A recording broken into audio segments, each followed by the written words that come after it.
Kumpirmado na, Joshua Monson nasa trading block ngayon at dahil nasa trading block sa madaling sabi, siya pala ay planong ipalit sa mga go-to guy players sa mga future first picks. Sino-sino ang mga takers ng Titan Ultra at ano ang paliwanag ng coaching staff sa kung bakit nila nilagay ang isa sa mga players na maaaring magdala sa kanila sa pagiging isang legit contender. Kapag mawawala na si Joshua Monson, big revelation na pala ito na magsusunod-sunod na ang mga trade deals ng Titan Ultra ngayong buwan at sa mga susunod na conferences. Tara, huwag na natin patagalin. Nakausap mismo ng spin ang owner ng Titan Ultra na si Brian Calantok tungkol sa trade ni Joshua Monson at siya na mismo ang nagkumpirma na ititrade pala nila si Joshua Monson. Mukhang isa na namang trade rumor ang mangyayari. Totoo nga pala talaga ang sinabi ni Badwa na may mga trade deals pang gagawin ng Titan Ultra at pinapatunayan nila sa lahat na hindi sila farm team. Base sa interview ng spin kay Calantok na ang trades ay parte lamang ng isang basketball player.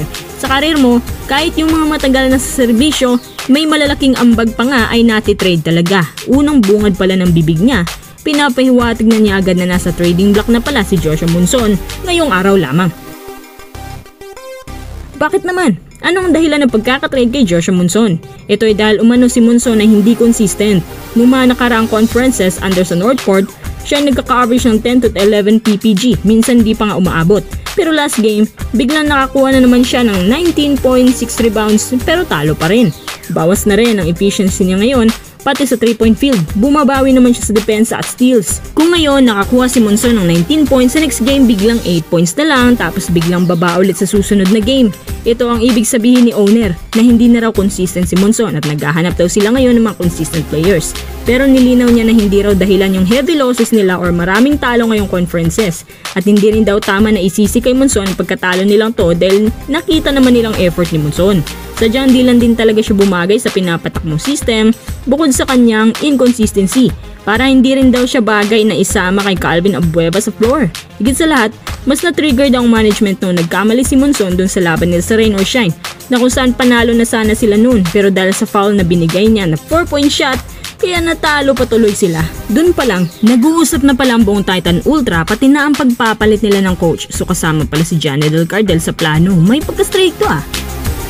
Ngayon naman, sino-sino ang mga posibleng kapalit ni Joshua Monson? Pinaka number 1 prospect talaga ay si Mo Tautua. Ayon sa team owner, naghahanap daw sila ng capable na big man.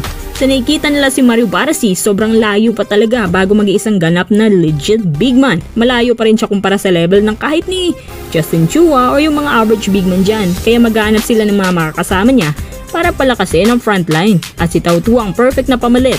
Ako, ang tagal pa bago nagkatotoo ng rumor na si Joshua Monson to SMB. Si Mo Tautua, scorer type big man, may depensa, magaling sa poste, magaling rebound, magaling sa low or high post, may shooting pa. Siguradong kagat na kagat din dito ng SMB si Monson dahil matagal na latong gustong kunin bilang panghalili sana kung out si CJ Perez. Yun nga lang, kailangan niya maging consistent.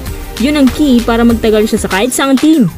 Pangalawa, posible ding ipalit nila si Norbert Torres na may kasamang future pick. Si Norbert Torres, pinaka big man na hindi bagay sa Hinebra.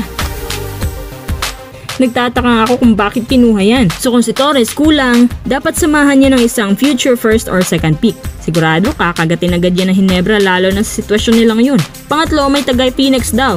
Tapos pang-apat si Christian David. Yun nga, limitado lang kaya niyang gawin. Hindi siya pang poste at hindi pang power play type. Pero sa scoring, mukhang okay naman. Sa lahat-lahat ng mga nabanggit natin, si Tautua ang pinakamalapit na pwedeng i-deal ng SMB Titan Ultra. At agad-agad na po itong mangyayari. Last week lang ang daming rumor tungkol kay Mo pero hindi pa rin siya naniniwala. Baka ngayon na, ang tamang panahon. Pero sa inyong mga quiz, sino nga bang pwedeng ipalit kay Joshua Monson na bagay sa kanyang value at skills?